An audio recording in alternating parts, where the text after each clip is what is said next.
Alors, présent, pluriel et duel. Non, dans le passé et le présent, on aura toujours singulier, même enfin grammaire, on aura toujours singulier, pluriel et duel.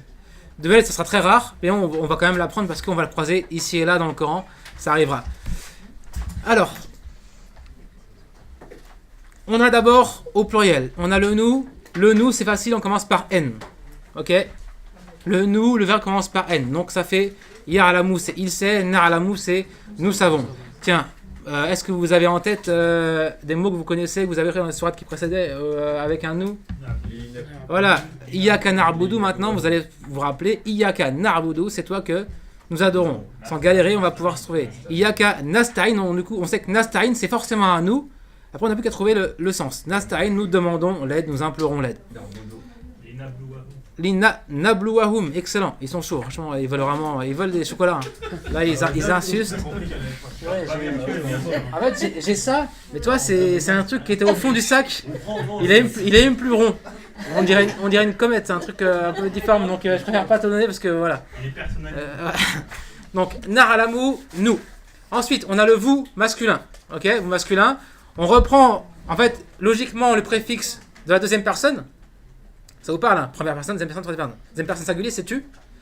On prend le préfixe de tu, c'est le t. Et on rajoute une marque du pluriel, en fait, pour le distinguer du ta'lamu. Ta'lamu, c'est tu sais. Ta'lamun, c'est vous savez. Ta'lamu, tu sais. Ta'lamouna, vous savez. Donc c'est très logique, hein? On garde le préfixe de la deuxième personne et on rajoute une marque du pluriel. Je passe sur le féminin pour l'instant et on passe au il masculin. Ok, ya'lamu c'était il sait, ya'lamouna, ils savent. On a la même personne, même forme, sauf qu'on a rajouté la marque du pluriel, le ouna. Donc vous voyez que au pluriel, ce qu'on a comme marque du pluriel, c'est le ouna pour le pluriel masculin. Et on a aussi un pluriel féminin.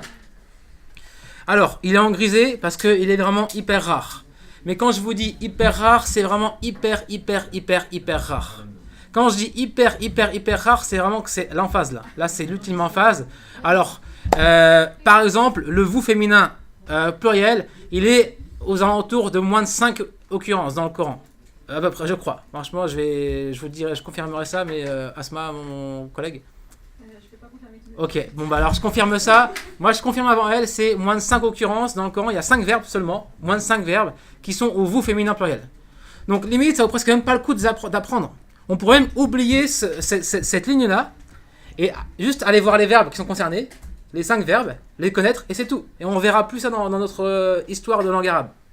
Mais réellement, parce que dans l'arabe du quotidien, en dialecte, c'est pas utilisé, le vous féminin pluriel. Dans l'arabe littéraire de moderne, c'est quand même très peu utilisé. Ok? Donc, ne vous dites pas, ah ouais, c'est chiant, il y a du masculin féminin. Non. Ok? Ça, c'est très fréquent.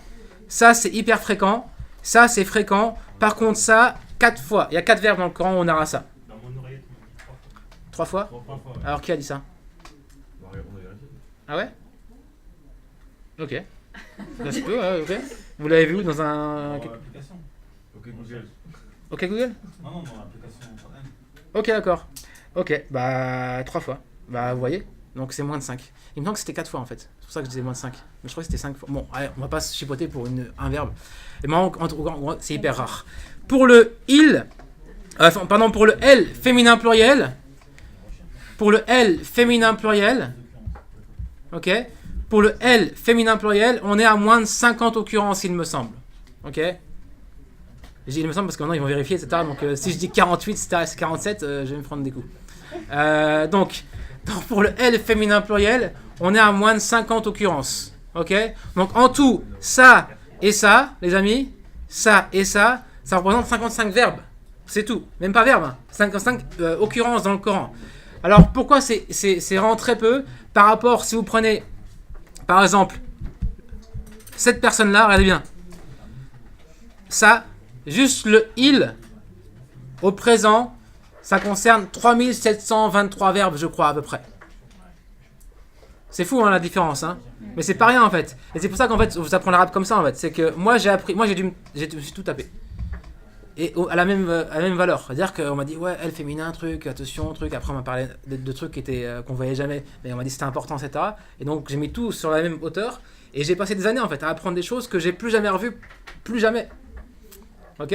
C'est vraiment, c'est pas juste pour le fun de vous dire, il y a ça dans le Coran, il y a ça dans le Coran. C'est pour vous dire que ça impacte grandement, en fait, la manière d'apprendre quelque chose. Ok? Et si on veut aller vite, on évite tout ce qu'on voit jamais. Le tu féminin, on le voit jamais. Le elle féminin, le vous féminin, on le voit jamais. Et le elle, moins de 50 fois. Donc c'est quasiment jamais. Par rapport au il singulier, c'est 3700 et quelques fois, le il singulier. Dans le présent. Donc c'est beaucoup. Ok, ça impacte vraiment beaucoup de verbes. Voilà. Alors pour ça, maintenant, qu'est-ce que je voulais dire? Ah, et je rajoute. Alors, au niveau de comment on les prononce, na'lamu, ta'lamuna, ta'lamna. Alors ici, il y a une erreur. Pardon, il y a une erreur ici. Hein. Il y a un soukoun alors que c'est un A normalement. Voilà. C'est à cause de Asma qui a dû faire une erreur de. Voilà, donc, voilà. Non, non, là, nous on a le A. Ah, vous l'avez. Ah non, elle s'occupe pas de moi. Je dis corrige, etc. Ah, non, elle dit ouais, c'est bon, débrouille-toi. On doit le faire tout seul. Donc c'est ya'lamna et non pas ya'la. On pourrait pas le prononcer là. Ya'lamna, ça marchera pas. Donc ya'lamna, elle féminin pluriel, et ta'lamna, vous féminin pluriel. Ça marche? Et il nous manque quoi? Donc au final, hein, on a 3 personnes au pluriel à retenir. Le reste, ça sera dans l'application. Vous allez l'avoir à traduire, mais ça sera en fait à la même hauteur que la fréquence dans le Coran. C'est-à-dire qu'il y aura 2-3 verbes en mode pour pas l'oublier, et c'est tout. Mais oubliez-le au final. Si vous voulez l'oublier, oubliez-le. Jusqu'au moment où on va le croiser, et là on en aura besoin. Et enfin, il nous reste le duel. Donc le duel, c'est pareil. Si on prend tous les verbes au duel dans le Coran, au présent, c'est moins de 40 occurrences. Dont 31 dans une seule sourate Ar-Rahman qu'on verra au niveau 4. Donc ça veut dire qu'il y a 9 verbes au duel présents dans le Coran. C'est à quel moment on a le duel? On aura le duel, vous allez le croiser, lorsque Dieu parle à Adam et Ève. Il parle à 2 personnes. Lorsque on est dans Surat Ar-Rahman, parce que la Surat Ar-Rahman elle est toute construite sur le duel, et pour le style que pour l'audience, en gros, il y a un refrain qui revient, un refrain. C'est une sorte de refrain, c'est un verset qui revient comme un refrain si vous voulez, ok? Fabi'ay ala'i rabbikum tukadiban. Alors quel bienfait de votre Seigneur allez-vous nier tous les deux? Tukadibani, ok? C'est du duel. Et il s'adresse à qui là? Alors il y a plein d'opinions différentes, hommes et djinns, croyants et non croyants, hommes et femmes, il n'y a pas qu'une seule version. Alors l'opinion en fait dont ça servi les traducteurs, c'est le fait de dire que c'est les hommes et les djinns, mais il y a d'autres versions différentes de grands savants qui disent que c'est autre chose. Mais ça, tu verras ça, Inch'Allah. Donc le duel, c'est rare, on en a 31 fois avec le verbe nier au présent duel, et sinon on a 9 fois, donc c'est relatif lorsque Dieu parle à Moussa et son frère, ou Dieu parle à Adam et Ève en général. Okay. Plus de 3 occurrences ici, et puis c'est terminé. Okay. Donc c'est également très rare. Alors le duel, comment on le fait? On prend la base du verbe, on a ta'lam, et on verra que le verbe termine par ani, ani, ani.